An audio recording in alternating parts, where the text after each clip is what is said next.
So what is endometriosis? Endometriosis is the ectopic endometrial tissue at a site other than that of the uterus. Okay.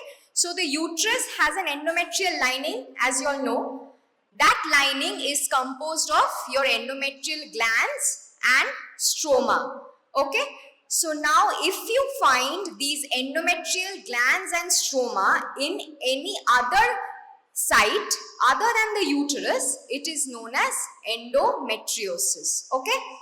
So the most common site where we find endometriosis is the ovaries. Okay. Followed by the uterine ligaments, the rectovaginal septum, then the cul-de-sac. Cul-de-sac are the pouch of Douglas and the uterovesicle. Okay.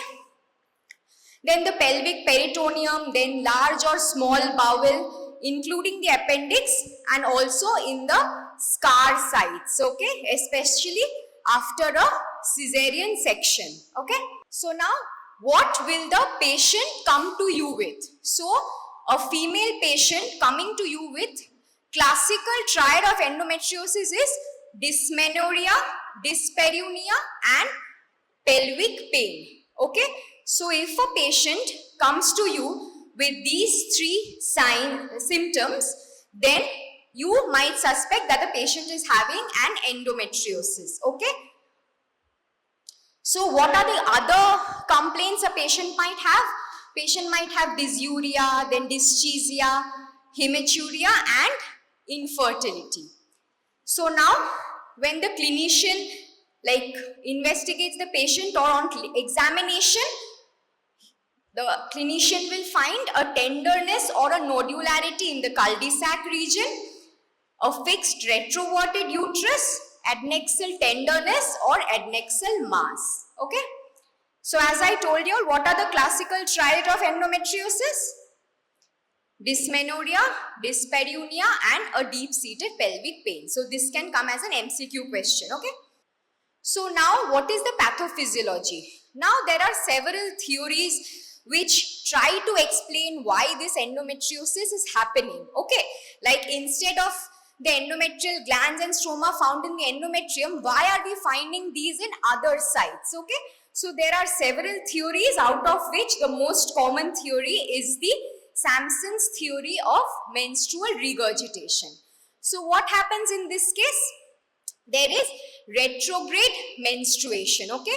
So now if the menstrual blood, it travels retrogradely, what will happen?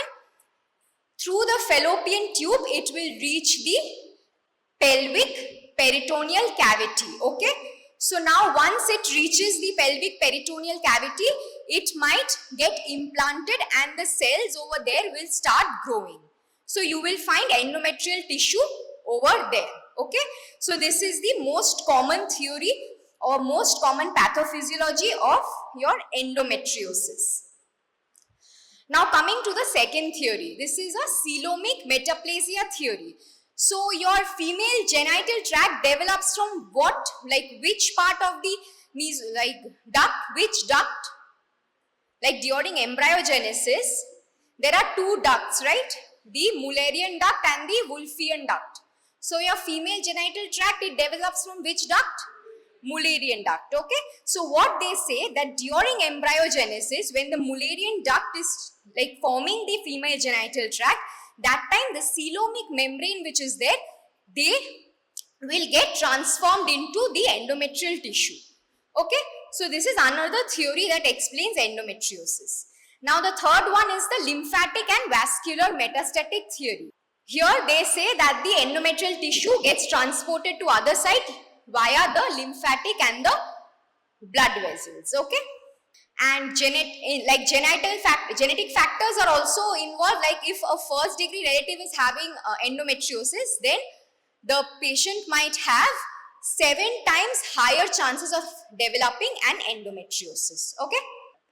Next comes immunological factors. The immunological factors is there will be reduced clearance of endometrial cells due to decreased natural killer cell activity and macrophage activity. Okay, so there will be remnants of the endometrial tissue. And also there is one more theory where they say that there might be some subclinical infection or inflammation in the patient, which will release some inflammatory factors which can cause this endometriosis. So few of these pro-inflammatory factors which cause endometriosis are your prostaglandins, then interleukins, then tumor necrosis factor, then nerve growth factor, your vascular endothelial growth factor, then your chemokine ligands, then matrix metalloproteinases and tissue inhibitor metalloproteinases. Okay. So coming to the gross, now how will your endometriosis look like? So on gross, which is the most common site of endometriosis? I told you all just now. The ovaries. So this is the gross of an ovary. Okay. So on outer surface, what you are seeing? You are seeing that these are the hemorrhagic dark brown spots which are seen on the outer surface of the ovary. So now once you do a cut section, you will see it is like, this is a cystic lesion filled with a brownish fluid. So these endometriotic cysts are also known as what? They are known as chocolate cysts. Okay, because they exude this chocolate color fluid. Okay.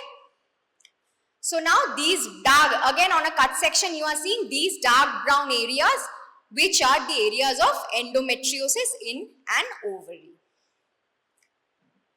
So now how to diagnose? So as I told you all, there are 3 diagnostic criteria, out of which if 2 are fulfilled, then you can call it as an endometriosis. So now an endometrium is formed of what?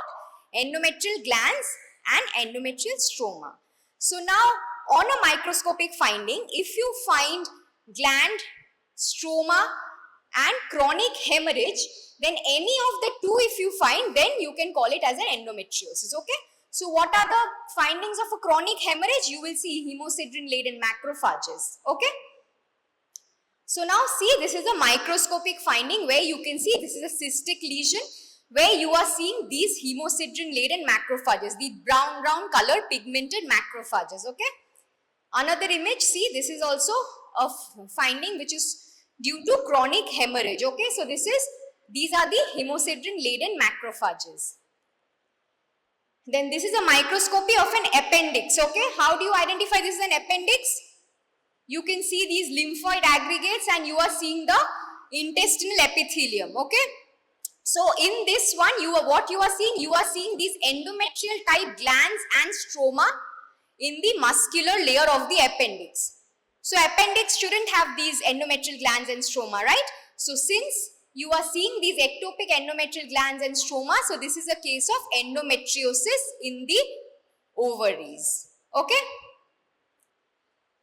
So now scar endometriosis, as I told you all, post cesarean section patient, they might come with a swelling in the scar site. Okay. So that time when we do a microscopy or the biopsy of that region, we will find that the muscular layer of the abdomen is having these endometrial type glands, stroma or hemosiderin laden macrophages. Okay.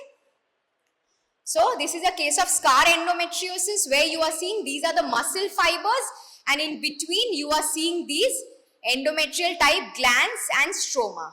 Okay.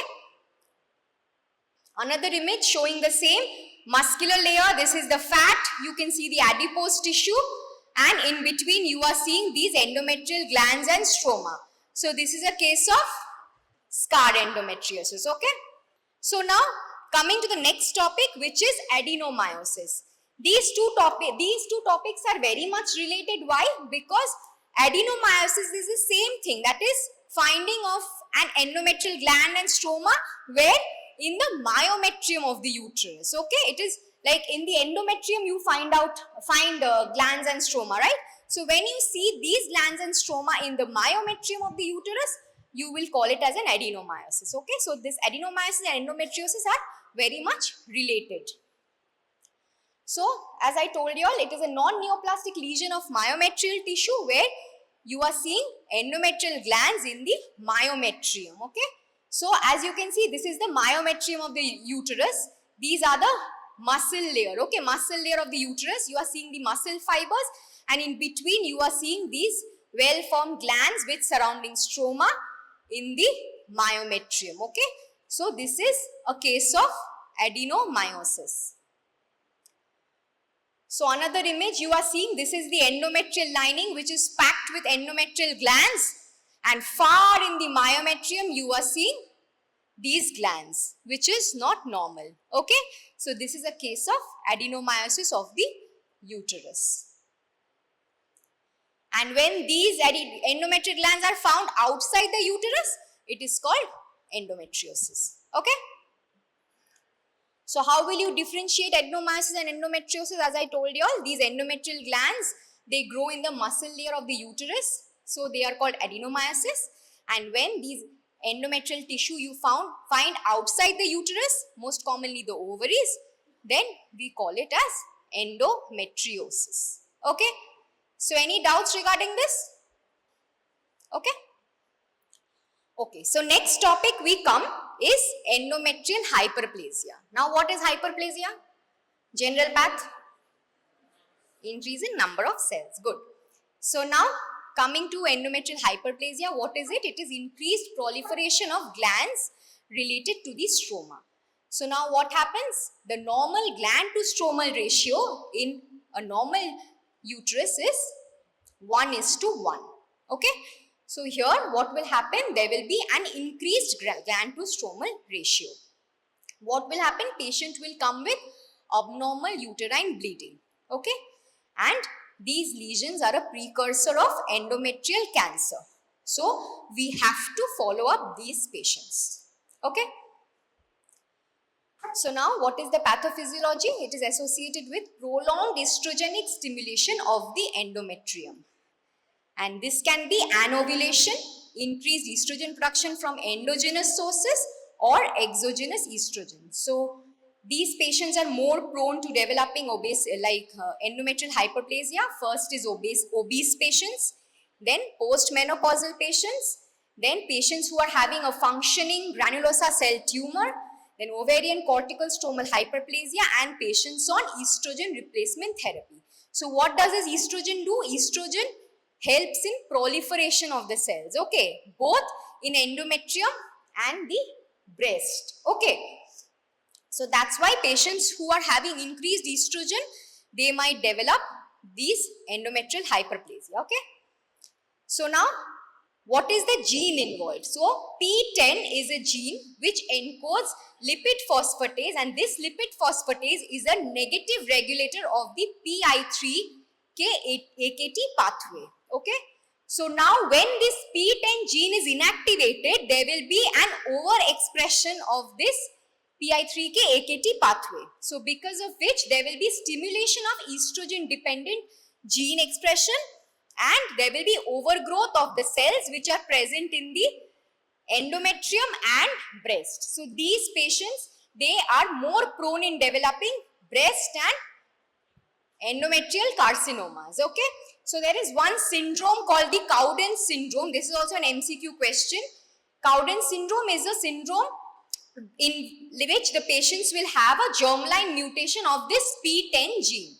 So these patients are more prone to developing endometrial and breast cancers. Okay. So now coming to the classification. So first is the old classification. Previously we used to classify these endometrial hyperplasia as simple and complex hyperplasia based on the architecture, okay, how the glands are present, and based on the cytological features like the cellular features, we used to classify them as with atypia or without atypia. Okay.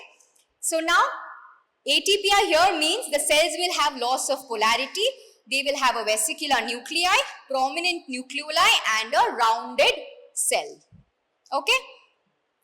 So now coming to simple hyperplasia without atypia, here we used to see mild increase in the gland to stromal ratio, but the cells will not show any kind of atypia. Okay. So that time we used to give the case as simple endometrial hyperplasia without atypia. Okay. And if the cells used to show atypia in that, then we used to give it as simple hyperplasia with atypia. Okay. So next comes complex hyperplasia. In complex hyperplasia, why we used to call complex hyperplasia? Because the glands used to show a lot of papillary infoldings, then they were back to back, very closely arranged glands. Okay, so that time when there was a lot of crowding of glands, we used to call it as complex hyperplasia. And if the cells showed pleomorphism, then we used to call them complex hyperplasia with atypia. And if there was no pleomorphism, it was complex hyperplasia without an atypia. Okay, this was the old classification. But now, coming to the new classification, we have only two types, which is atypical endometrial hyperplasia, which is also known as endometrioid intraepithelial neoplasia, and non-atypical endometrial hyperplasia. Okay, so it has become quite easier for us to diagnose. So why is this important? Because if a patient is coming to you with like atypical endometrial hyperplasia, then we have to do a biopsy and we have to treat the patient and we have to keep the patient on follow-up, because these patients have a high chance of developing endometrial carcinomas in future. Okay, so if the patient is not desiring any fertility, if the patient is above 40, if the family is complete, then we usually do a hysterectomy for these patients. Okay. So now coming to the microscopy, as I told you all, this is a normal looking endometrium, okay, where you can see that the gland to stroma ratio is almost 1:1. There is a lot of gap between each gland, right? But when it comes to a non-atypical endometrial hyperplasia, you can see that the number of glands has increased, okay, compared to this. Can you see that? But the cells are very much normal looking. They are not showing any loss of polarity, means they are not haphazardly arranged, or they are not showing any nuclear pleomorphism. All the cells are of the same size and they are not showing any atypical features. Okay, so this is a case of non-atypical endometrial hyperplasia. Can you understand what I'm trying to say? So if a patient comes to you with this, then you can call it as a non-atypical endometrial hyperplasia. Now coming to atypical endometrial hyperplasia, again this is a normal proliferative endometrium which you can see, and just look at the atypical endometrial hyperplasia. Can you see so much of crowding of glands you can see? You can hardly see any stroma in between. Can you see that? And you can see that the cells are haphazardly arranged. See, one in the top, one in the bottom. Can you see that? And the cells are very much ugly looking, right? They are showing a vesicular nuclei and a prominent nucleoli. Like if you magnify the image, you can see a prominent nucleoli. So, see, this is a normal looking gland, but this is a atypical gland. Can you also compare? So, this is a case of atypical endometrial hyperplasia. So, these patients, like if a patient comes to you with postmenopausal bleeding or abnormal uterine bleeding, you do a small biopsy, you diagnose it as atypical endometrial hyperplasia. So that time the clinician will do a hysterectomy for the patient if the patient has completed the family.